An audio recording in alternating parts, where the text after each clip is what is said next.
Out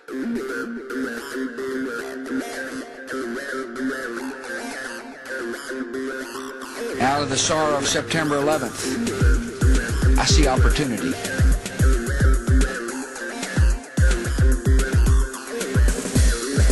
He who controls food controls the world.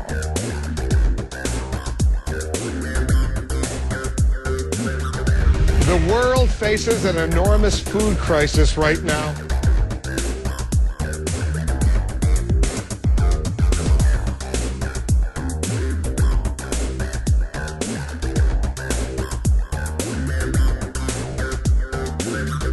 There is a war going on. And it is not a war against terrorism, but it is a war nonetheless. It is a war that is being waged right across the globe, and it's happening right now.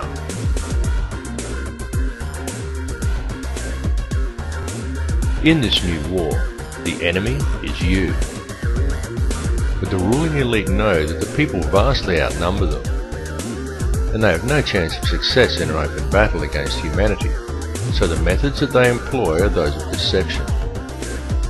They know that the first and most crucial step in their plans for global conquest and the ultimate subjugation of the people is mind control.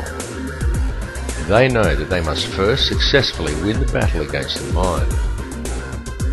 This mind control is happening right across the globe. It's happening right now, and the main tool they are using to achieve this end is television. It has been long known by many that there are a few very well positioned and very powerful families who sit at the top of the food chain, and that it is these private individuals who call all the shots and pull all the strings. These people control all governments via the stranglehold they have over the world monetary system, and more people are waking up to the reality of this all the time. These are the same people who finance Hitler's rise to power and who profit from both sides in all conflicts. The aim of World War II was to control all world resources and to either kill or subjugate the masses of humanity. World War II was a good try, but they failed in their objectives, and so now they have formulated a new strategy and they are trying again. These are the very same people, and their plan has not changed. The plan is still to either kill, control, or incarcerate every person on Earth. The only thing that has changed is the method. The favoured method now is through the control of all food, which is being done right now via the global implementation of Codex Alimentarius. Through Codex, the elite have managed to either phase out or take control of all vitamin and nutrient companies. They have introduced deadly toxins into people's diets and purposely created nutrient-deficient foods through the control and genetic manipulation of world seed stocks, and they have already reclassified many nutrients as toxins. They intend to reduce the world population by a minimum of 3 billion people by 2012. And it is happening right now and right before your eyes. They're doing it in the Middle East and in Africa with wars and starvation, and in Western countries with food toxins, water toxins, and aerial spraying. The underground seed vaults that have been appearing around the world are not to protect the world's seeds from the passing of Planet X. They are to protect the genetically pure and wholesome seed stocks of the elite in order to provide them with clean and nutrient-rich food for years to come, and to keep the supply out of the hands of the people, who will be fed nutrient-devoid, genetically modified foods designed to kill them, but slowly, so the people don't notice it being done. There are an enormous amount of people who have been trying to warn you about this, but people are kept distracted by any and every means conceivable to distract them. Distracted by taxes, by sex, by crime, media propaganda, sport, body image, fashion, by meaningless celebrity gossip, by war, the threat of terrorism, by global warming, by TV, and more TV. and now by Planet X. However, in all the talk and rumours of Planet X, there is a question that persists. If all the information that has been recently surfacing on Planet X is true, and is so important and is born from a genuine need and desire to help and inform humanity, then why are people selling their books and merchandise and charging people to access their websites? What use will they have for money after 2012 anyway?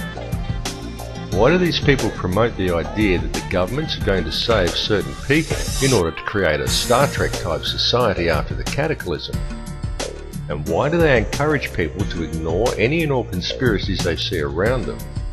Because all will amount to nothing in 2012 when Planet X passes by and the world changes. Though the crossing of the galactic ecliptic may well be an evolutionary event, it is an event that is unavoidable and one that should be embraced.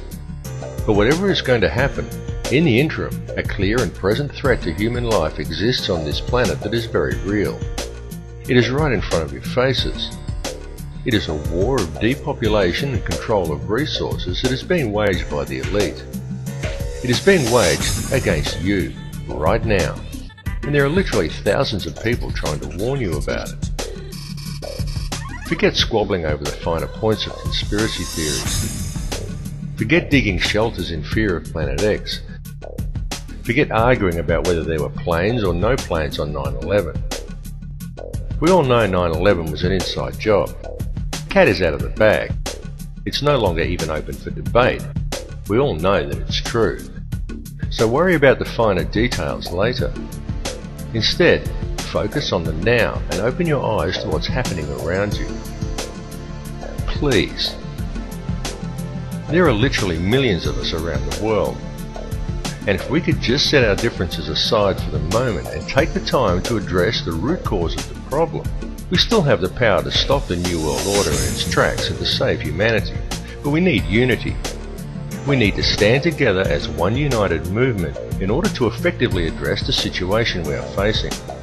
While we have been distracted and arguing over the finer points of 9/11 and the realities or non-realities of Planet X, through the medium of television, the elite have already successfully brainwashed most of the world to the point where, if things are not taken in hand very soon, they might just pull it off.